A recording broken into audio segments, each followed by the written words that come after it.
Hey, welcome to my channel. My name is Kinga and I started making YouTube videos right after my divorce to document for myself and my closest friends how I am reinventing myself and my whole life. If you're not a friend but you still found this video, take it as a sign from the universe, like it and subscribe. My biggest tool or help on this journey was a combination of meditating and visualizing in order to manifest whatever I needed and wanted. I created meditations for myself and I also started sharing some of them with the public on my YouTube channel. And I also create custom-made guided meditations for those who have a very specific desire that they want to manifest. Go check out my website if you want to know more about me and my services, kingakramer.com. I will put the link in the description section also. I never wanted a tattoo because I'm the kind of person who likes a certain thing one day and then something different the next.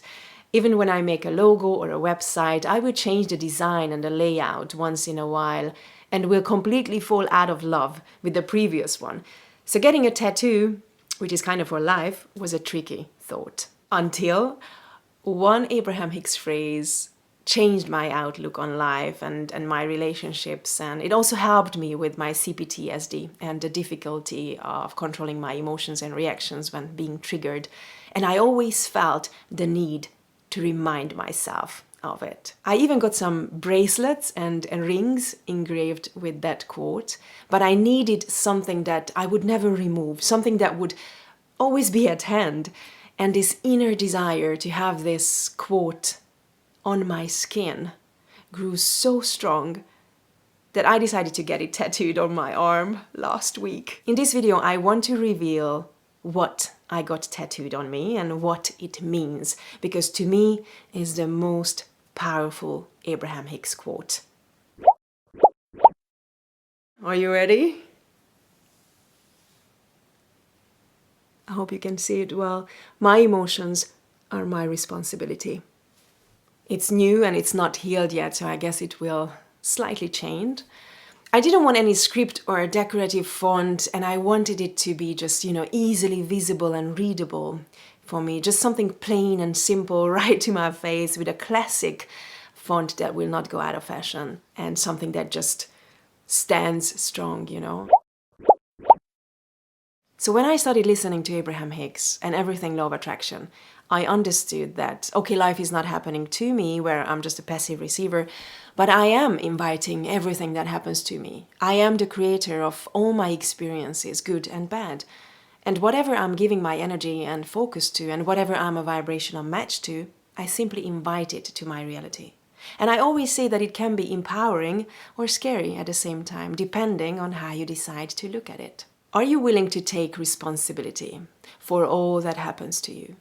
If you do, then you also have to take responsibility for your emotions, for how you feel, for what vibe or vibration you have, because you attract what you are offering vibrationally, which is not always what you want. You may ask, how am I responsible all the time for how I feel? Is it not normal or obvious, for example, to feel sad when a close relative dies, or when someone hurts my feelings? I would say no. Your emotions will depend on how you choose to look at things, or what thoughts you decide or allow yourself to think. Basically, what story or narrative you tell will influence how you feel about it. Try it. Now, let's say your boyfriend is not picking up the phone, not returning your calls. You have two options. You get jealous, thinking that he is with someone else, or you acknowledge that he's busy and he will call you back whenever he can. Same story, different narrative, different emotions, right?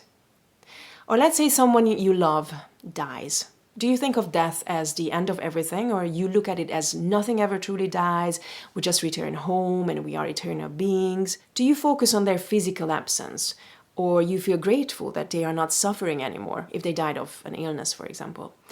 Or do you focus on the fact that you cannot physically meet them anymore? Or do you acknowledge that now you can connect to them anytime and anywhere, regardless of their physical existence and presence, because they don't have any physical location? Let me give you my example. I wasn't a conscious creator at the age of 18, but I know I felt a huge relief when my dad died, after spending 1 year at hospitals going through the worst of the worst. And I remember I was feeling happy and light at his funeral. I remember I was the one comforting others.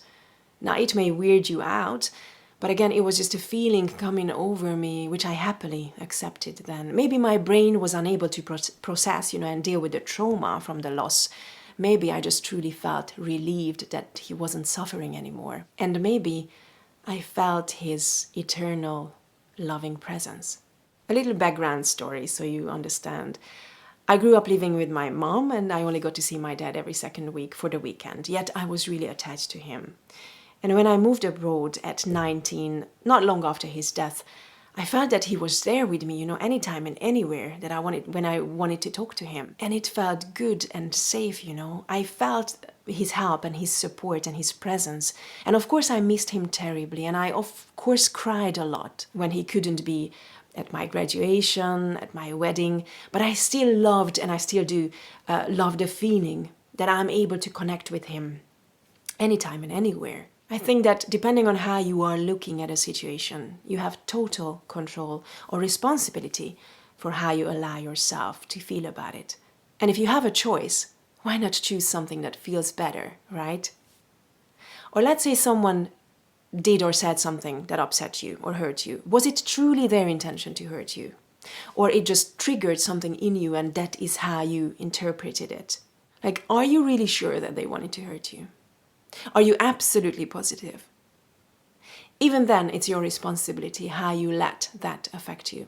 Will you allow it to get you mad, or can you keep your cool and balance? Well, I know you gotta be a very conscious and very centered person in order to be able to control your emotions in such situations. I know, but it's possible, It may take a lifetime to learn it. And I like when Abraham Hicks says that if you are truly in alignment, you wouldn't even take notice of such actions because you wouldn't assume the worst, and therefore nothing and no one could affect your mood or feelings in a negative way.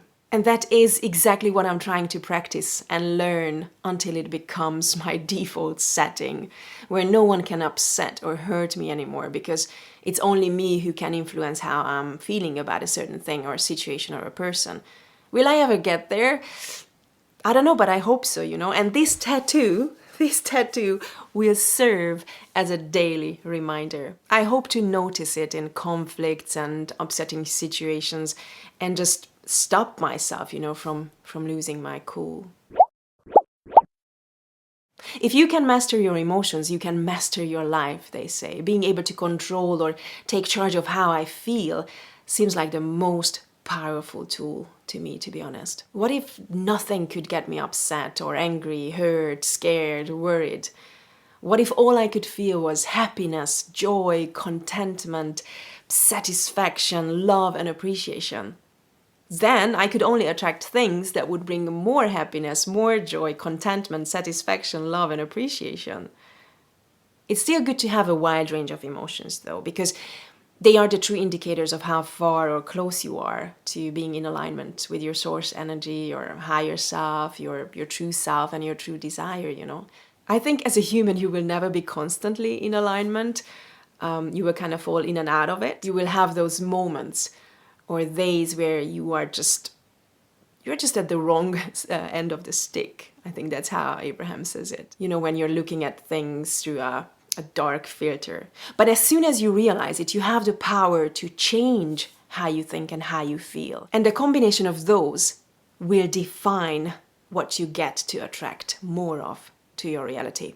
My favorite Dispenza quote says, "Thoughts are the electrical charge in the quantum field, and feelings are the magnetic charge in the quantum field. And how you think and how you feel broadcasts an electromagnetic signature that influences every single atom in your life. The thought sends a signal out, and the feeling is the magnetic field that draws the events back to you." Hope you got something out of this video. You don't have to like my tattoo, but you could like this video, for example, and that would help me a lot. And hey, I'm very curious, would you ever get tattooed anything from Abraham Hicks or even Dr. Joe Dispenza on your skin? If so, what would it be? Leave a comment, I'd love to know. If you want to support my channel and my free meditations, give me a like, share, comment, subscribe to my channel. If you want to connect with me and like-minded people, come join my Facebook group called Kinga, Kramer and Friends. where I share daily messages, videos that are more private and hopefully inspiring and helpful. You find all the links to my website, my online store, wherever you can buy my meditations, Facebook group, Instagram, and everything, I don't know, probably my Linktree page as well, down below in the description. Thank you for watching. Hope to see you soon. Take care. Bye-bye.